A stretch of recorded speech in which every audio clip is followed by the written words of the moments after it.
Did we just witness a power shift in women's tennis? Eala sold out Khalifa International Stadium for a first-round Qatar Open match. Meanwhile, Grand Slam champions were playing in half-empty arenas. Tournament organizers made her the main attraction over world number ones and established superstars. More than 7,000 Filipino fans transformed a routine Tuesday afternoon into a World Cup-level spectacle, while top seeds competed under the desert sun to scattered applause and visible empty seats. So here's the real question. Is Eala's star power already bigger than today's Grand Slam champions? Or is this simply the unmatched passion of the Filipino community creating a temporary surge? Drop your honest take below.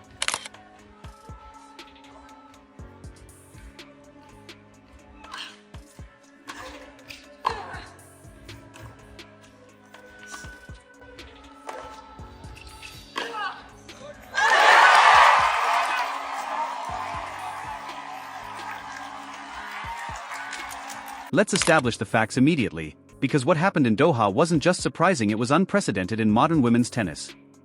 Eala, ranked outside the top 100, stepped onto court for a first-round Qatar Open match against Aryna Sabalenka of the Czech Republic, and sold out the entire stadium. Not a good crowd. Not solid attendance. Completely sold out. Tickets disappeared within minutes of the schedule release.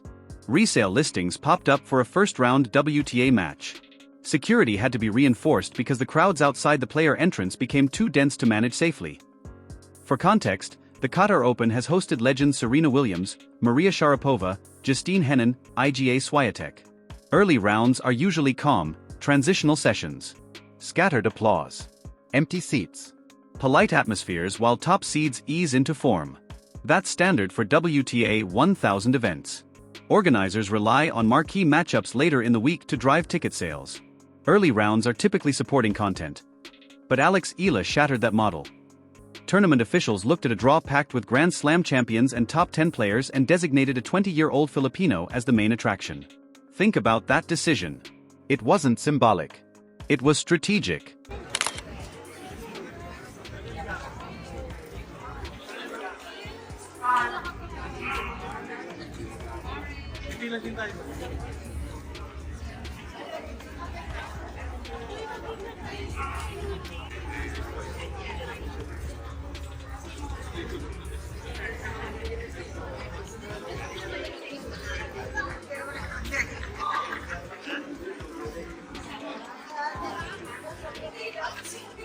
They believed she would draw more fans than multiple major winners and former world number ones. They were right. The stadium didn't just fill, it transformed. Filipino flags covered the stands. Chants echoed through the complex. The noise levels resembled a World Cup qualifier, not a Tuesday afternoon tennis match. It felt like Davis Cup. It felt like Billie Jean King Cup. It felt like a home tie in Manila, except this was Doha. For Valentova, the atmosphere was suffocating. For Eala, it was electric. The reason behind this phenomenon is simple but often ignored by tennis authorities. Qatar has a massive Filipino expatriate community. Hundreds of thousands of Filipinos live and work there. For years, they've waited for a sporting figure to rally behind on a global stage. Manny Pacquiao gave them boxing glory. Now Eala offers that same sense of representation in tennis. When the schedule dropped, mobilization was instant. Social media groups activated. Community chats spread the word. Fan clubs organized. This wasn't corporate marketing. It wasn't artificial hype. It was grassroots passion.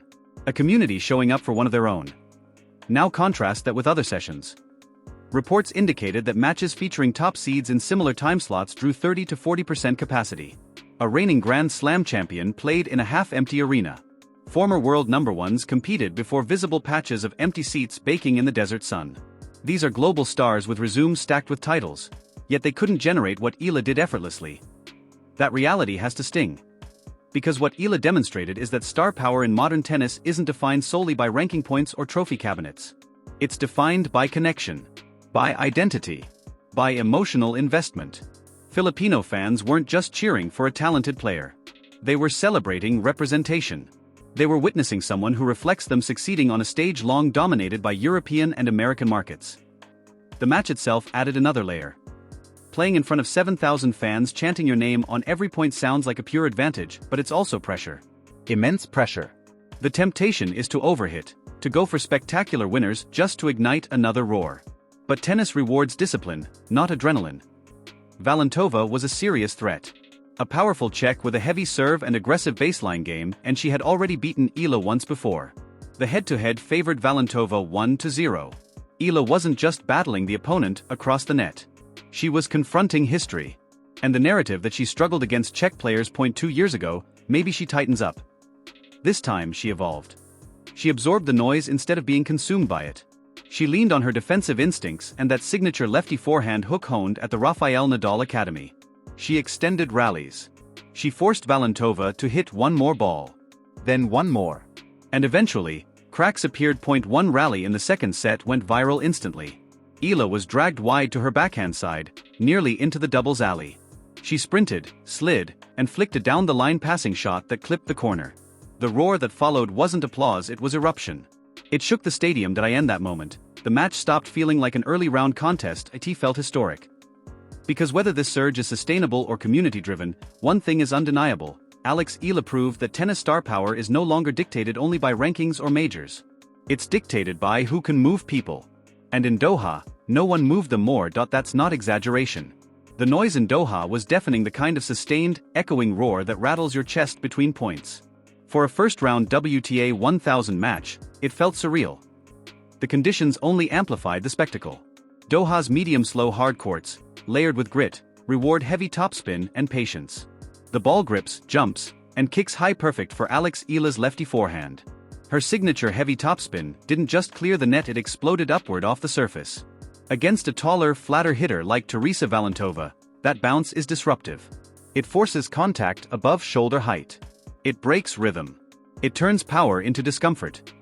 Eala understood the geometry.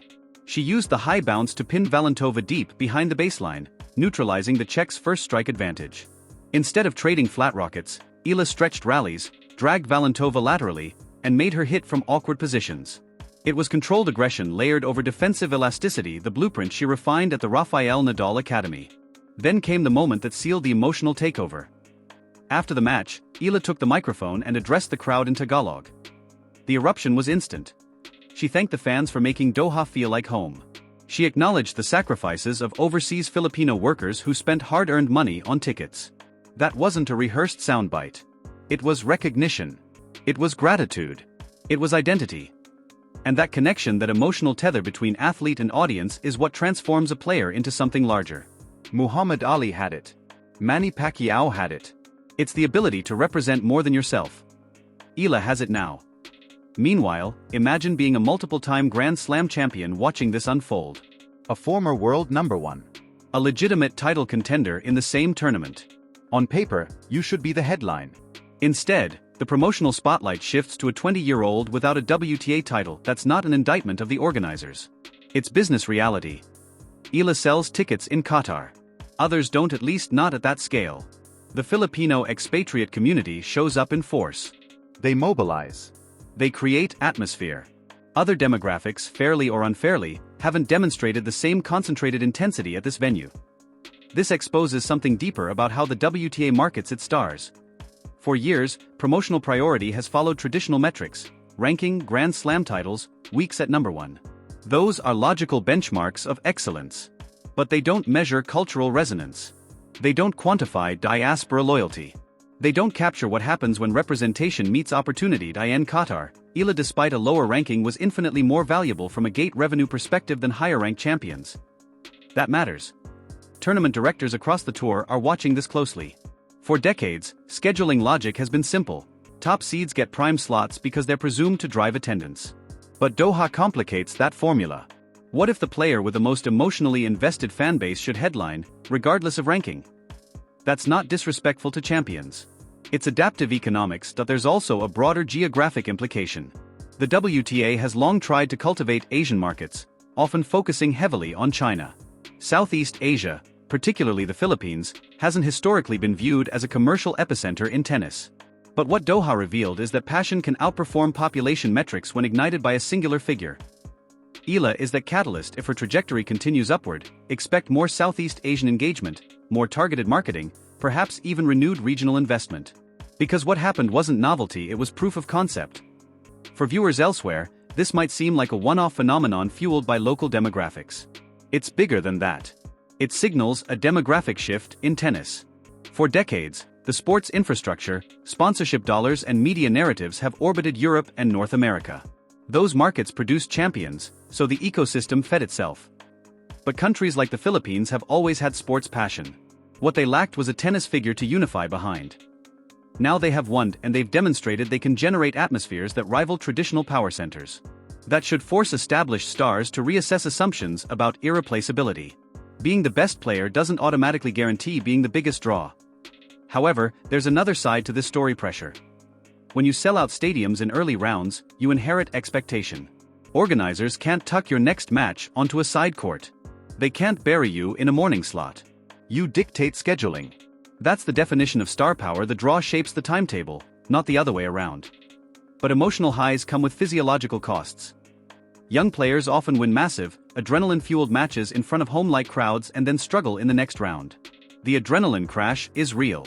The body tightens. Focus dips. Recovery becomes critical. Eala's team now faces a different challenge: managing sleep, minimizing media drain, stabilizing emotion.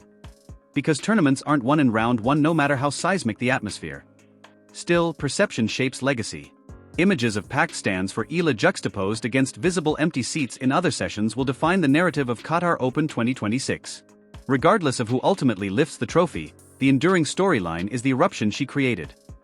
For established champions, that's psychologically complex. They remain superior in ranking and resume. They've proven sustained excellence. But they witnessed something they couldn't replicate: a crowd that vibrated with belonging. That realization cuts deeper than a lost set. The Filipino fans demonstrated a core truth professional sports sometimes forget: passionate, engaged communities are the lifeblood of spectacle. Technical brilliance without emotional investment feels sterile. Eala brings a built-in global diaspora audience. Wherever there is a Filipino community, and there are many, there is potential turnout.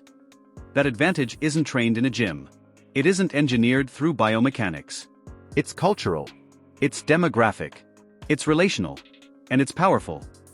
Eala sold out an entire stadium for a first-round match while decorated champions competed before scattered seats. Organizers made a calculated choice to feature her as the main attraction over world number ones, and the gamble paid off with unprecedented atmosphere and revenue. Star power in modern tennis isn't defined solely by trophies anymore. It's defined by connection. And in Doha, connection was louder than credentials.